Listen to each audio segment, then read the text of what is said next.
Once upon a time, deep in the blue waters of the South Pacific Ocean, lay a tiny, little-known island called HIYA Island, ringed with powdery white sand, surrounded by turquoise waves that shimmered under the sun, and crowned with a thick grove of swaying coconut palms and lush green trees. It looked like paradise from a distance, but it was so remote, it did not even appear on most modern maps. One bright summer day, 3 travelers from the Philippines were flying over those vast waters aboard a small private plane.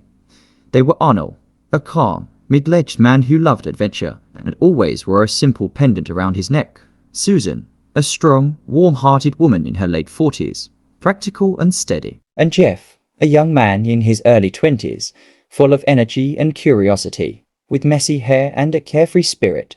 They had planned a scenic tour across the Pacific, dreaming of quiet beaches and new sights. High above the waves, without warning, a low, sputtering noise rumbled from the front of the aircraft. The engine began to shake violently, then roared one last time and went completely silent. The pilot fought desperately to regain control, but there was nothing to be done. The small plane began to glide downward fast, heading straight for the lone green speck rising from the endless sea. "Brace for impact," Arnold shouted, gripping his seat tight. With a great splash and a jolt that shook them to their bones, the plane skimmed the water and slid onto the shallow shore of HIYA Island before coming to a halt half-buried in sand.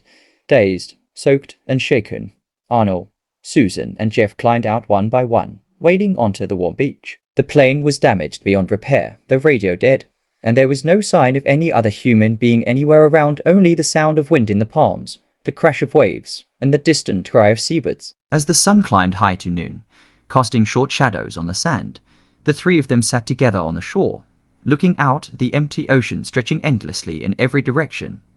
They had become castaways, stuck alone on this remote island with nothing but the clothes on their backs, a few items they managed to pull from the wreckage, and each other. Susan was the first to stand up, brushing sand from her tattered yellow shirt. "Panic won't help us," she said firmly.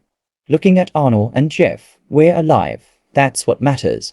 Now we figure out how to stay alive and how to get home." Arnold nodded slowly, his hand resting thoughtfully against his temple as he scanned the tree line and the horizon. Jeff pushed his hair back, his eyes wide with a mix of fear and wonder at the wild, untouched place around them. And so their real journey began, not the holiday they had imagined, but an unexpected story of survival, friendship, and courage, written day by day on the sands of HIYA Island. Kaya nating mabuhay dito, sanay ako sa dagat at gubat. Ang tanging problema lang natin ay tubig inumin, kaya kailangan nating maghanap ng mapagkukunan agad para sa ating kaligtasan. Ang dala kong pagkain ay sapat lang sa atin sa loob ng 1 linggo. Ang tubig naman ay hanggang bukas na lang. Kailangan nating maghanap ng paraan para makaligtas tayo. Ako meron akong 2,000 cash at ATM, kaso walang silbi ang mga to dito. Wala pang connection sa telepono, kaya hindi ako makahingi ng tulong ngayon. The 3 of them started looking for food and temporary shelter. They took separate directions to make it easier.